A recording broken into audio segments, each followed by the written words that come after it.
Hello friend, आप सभी का स्वागत है Vijit study point YouTube channel में। आज के इस वीडियो में यूपी एंट्रेंस एग्जाम 2026 के लिए जीके का प्रैक्टिस सेट करने वाले हैं।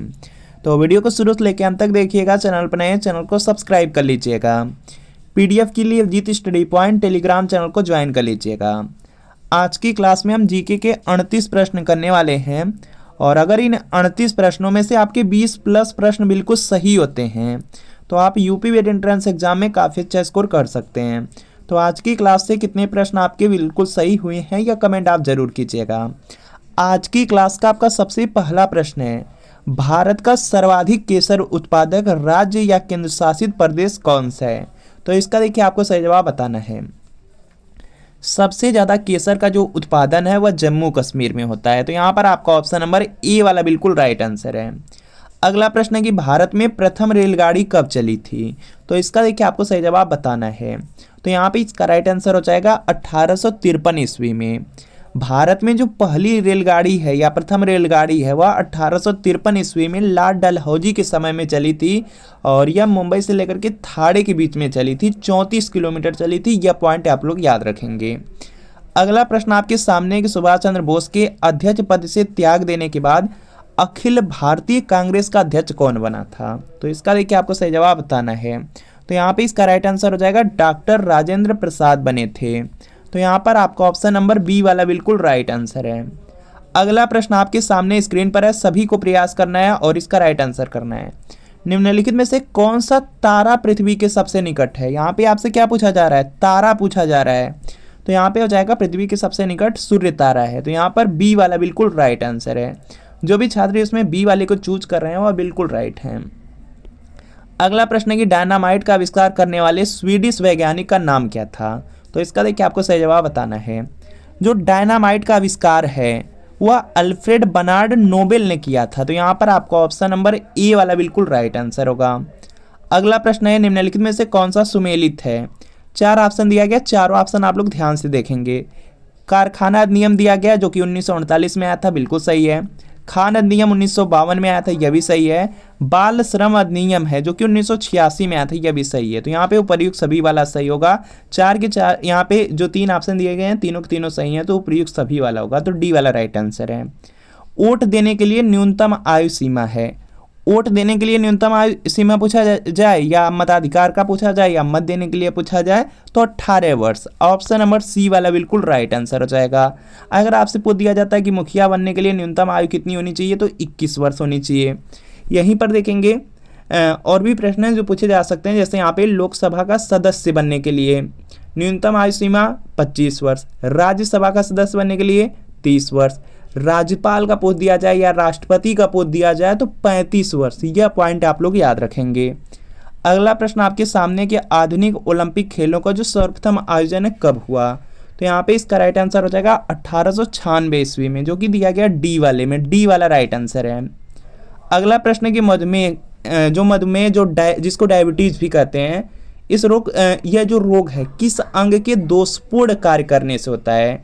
तो यहाँ पे इसका राइट आंसर हो जाएगा, यहाँ पे इसका राइट आंसर होगा अग्नाशय के, जो कि दिया गया बी वाले में। तो बी वाला राइट आंसर हो जाएगा। अग्नाशय जब दोषपूर्ण कार्य करता है उसी समय मधुमेह या डायबिटीज रोग होता है। अगला है, भारत में सर्वप्रथम 19 जुलाई 1969 को कुल कितने बैंकों का राष्ट्रीयकरण किया गया था? बहुत ज़्यादा इंपॉर्टेंट है। 14 बड़े बैंक थे जिनका 1969 में राष्ट्रीयकरण कर दिया गया था। तो यहाँ पे सी वाला बिल्कुल राइट आंसर है। अगला प्रश्न आपके सामने कि भारत के पश्चिमी समुद्री तट के दक्षिणी भाग को किस नाम से जाना जाता है? देखिए क्या प्रश्न है, भारत का जो पश्चिमी समुद्री तट है उसका जो दक्षिणी भाग है उसको किस नाम से जाना जाता है? तो वह मालाबार के नाम से जाना जाता है। ए वाला बिल्कुल राइट आंसर है। सर्वोच्च न्यायालय के मुख्य न्यायाधीश का जो कार्यकाल है कितनी आयु तक रहता है? जो सर्वोच्च न्यायालय के मुख्य न्यायाधीश रहते हैं उनका जो कार्यकाल रहता है वह 65 वर्ष के लिए रहता है, 65 वर्ष तक। तो यहाँ पे सी वाला बिल्कुल राइट आंसर होगा। 65 वर्ष की आयु तक रहता है, यह पॉइंट याद रखेंगे। अगला है, भारत का सर्वाधिक शहरी जनसंख्या वाला राज्य है। यहाँ पे आपसे क्या पूछा गया? सर्वाधिक शहरी जनसंख्या पूछा जा रहा है, तो यह महाराष्ट्र राज्य में। तो यहाँ पर आपका ऑप्शन नंबर बी वाला बिल्कुल राइट आंसर हो जाएगा। अगला देखेंगे, यहाँ पे प्रश्न है कि सेल्यूलर टेलीफोन सेवा से संबंधित जो WAP है उसका पूर्ण रूप है। तो यहाँ पे इसका राइट आंसर हो जाएगा वायरलेस एप्लीकेशन प्रोटोकॉल, जो WAPA का फुल फॉर्म आपसे पूछा जा रहा है। तो वायरलेस एप्लीकेशन प्रोटोकॉल होगा, जो कि ए में दिया गया, ये वाला राइट आंसर है। सदाबहार वनों को अन्य किस नाम से जाना जाता है? तो यहाँ पे इसका राइट आंसर हो जाएगा उष्णकटिबंधीय वन। जो उष्णकटिबंधीय वन है उन्हीं को सदाबहार वन भी कहा जाता है। तो यहाँ पे ए वाला राइट आंसर है। इसके बाद देखेंगे नेक्स्ट कि मूल संविधान में मूल अधिकारों को 7 वर्गों में वर्गीकृत किया गया था, परंतु वर्तमान में केवल हैं। देखिए, जो मूल संविधान था, मूल संविधान में जो मूल अधिकार थे, मूल अधिकार की संख्या 7 थी, लेकिन उसमें से देखेंगे जो संपत्ति का अधिकार था उसको बाद में हटा दिया गया। संपत्ति का जो अधिकार था उसको हटा दिया गया मूल अधिकार से, और इसको बना दिया गया विधिक अधिकार, मतलब कानूनी अधिकार बना दिया गया। तो यही वाला हट चुका है। तो वर्तमान में 6 ही हैं। तो यहाँ पे क्या होगा? ए वाला राइट आंसर है। ए वाला राइट आंसर है। पहले 7 थे, अब 6 हैं। इसके बाद नेक्स्ट है कि निम्न में से कौन सा रोग है जो H5N1 नामक वायरस से होता है? तो यह बर्ड फ्लू होता है। बर्ड फ्लू ए वाले में है, ए वाला राइट आंसर है। उत्तर प्रदेश में अनौपचारिक शिक्षा योजना कब आरंभ की गई? तो यहाँ पे इसका राइट आंसर हो जाएगा 1975 ईस्वी में, जो कि बी में दिया गया, बी वाला राइट आंसर है। भारतीय जीवन बीमा निगम की जो स्थापना है कब की गई थी?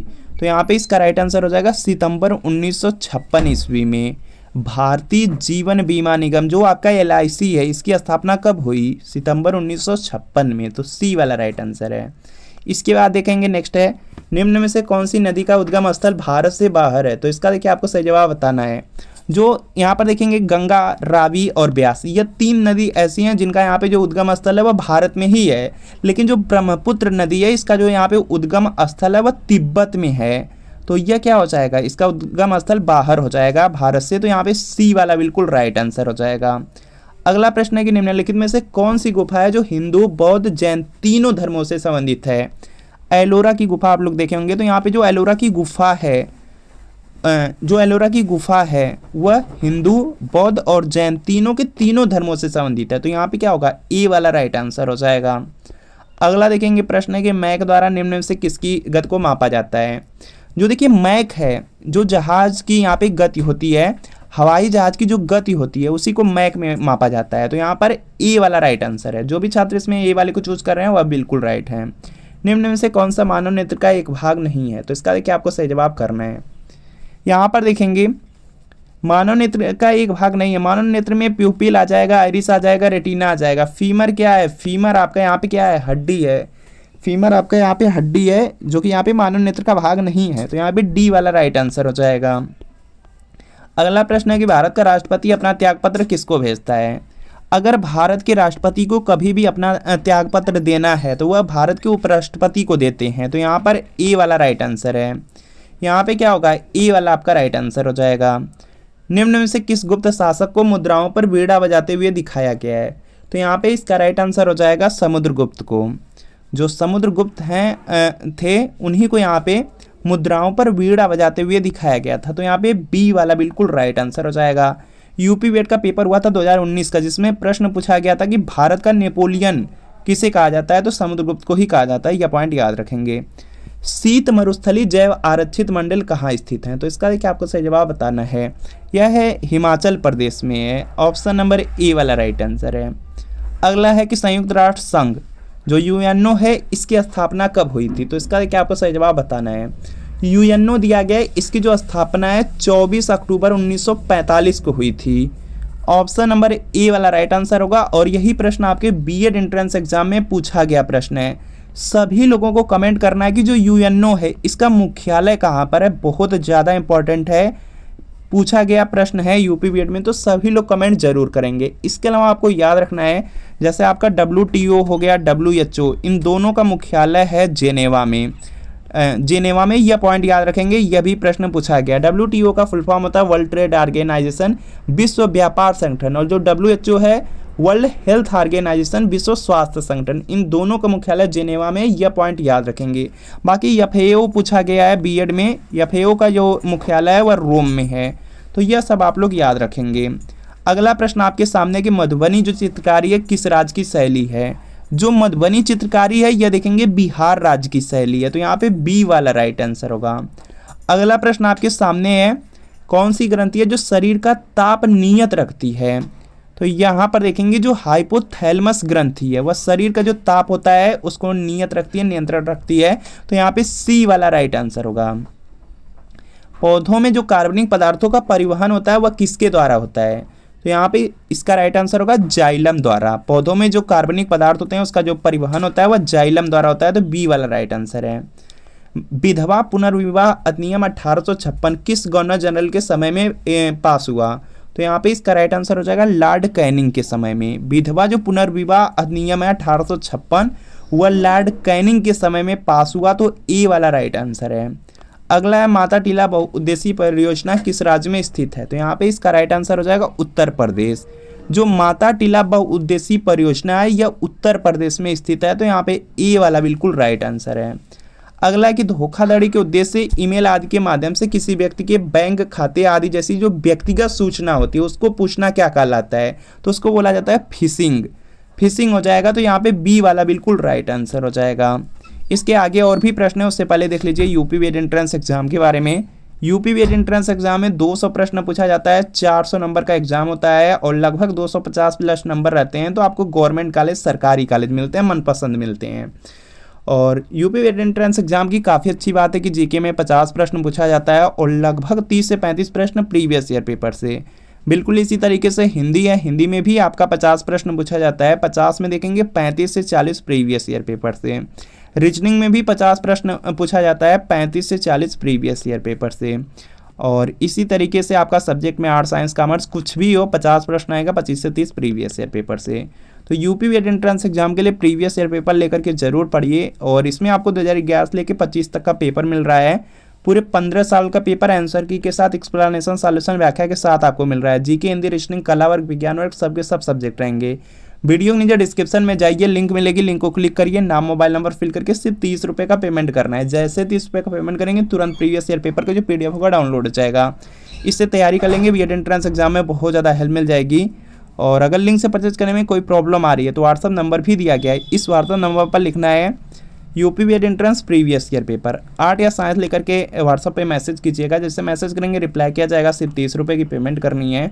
जैसे 30 रुपये की पेमेंट करेंगे तुरंत प्रीवियस ईयर पेपर का जो PDF होगा आपको सेंड कर दिया जाएगा। तो इस व्हाट्सअप नंबर पर मैसेज जरूर कर लीजिए। इसके बाद नेक्स्ट प्रश्न आपका है यहाँ पे कि राज्य मानवाधिकार आयोग का अध्यक्ष कौन बन सकता है? तो यहाँ पे इसका राइट आंसर हो जाएगा उच्च न्यायालय के जो पूर्व मुख्य न्यायमूर्ति रहते हैं, जो कि डी में दिया गया, डी वाला राइट आंसर है। जीएसटी के कितने प्रकार हैं? तो यहाँ पे इसका राइट आंसर हो जाएगा जीएसटी के 3 प्रकार हैं। ऑप्शन नंबर ए वाला राइट आंसर है। आंतरिक सुरक्षा क्या है? देश के अंदर जो राष्ट्र विरोधी गतिविधियां हैं उसकी अगर अनुपस्थिति हो जाए तो उसी को आंतरिक सुरक्षा कहा जाता है। तो यहाँ पर ए वाला राइट आंसर है। इसके बाद नेक्स्ट कि तीस्ता जो जल विवाद है किन 2 देशों के मध्य है? तो यहाँ पे इसका राइट आंसर हो जाएगा जो तीस्ता जल विवाद है वह भारत और बांग्लादेश के बीच में है। तो बी वाला राइट आंसर है। उत्तर प्रदेश का वह जिला कौन सा है जो सर्वाधिक राज्यों को स्पर्श करता है? तो यहाँ पे इसका राइट आंसर हो जाएगा सोनभद्र। सोनभद्र उत्तर प्रदेश का जिला है जो सबसे ज़्यादा यहाँ पे जो स्टेट है उनको टच करता है। तो यहाँ पे ए वाला बिल्कुल राइट आंसर है। तो फ्रेंड आपको बताना है कि इन 38 प्रश्नों में कितने प्रश्न आपके बिल्कुल सही हुए हैं, कमेंट आप जरूर कीजिए। वीडियो अच्छा लगा वीडियो को लाइक कीजिए, चैनल पर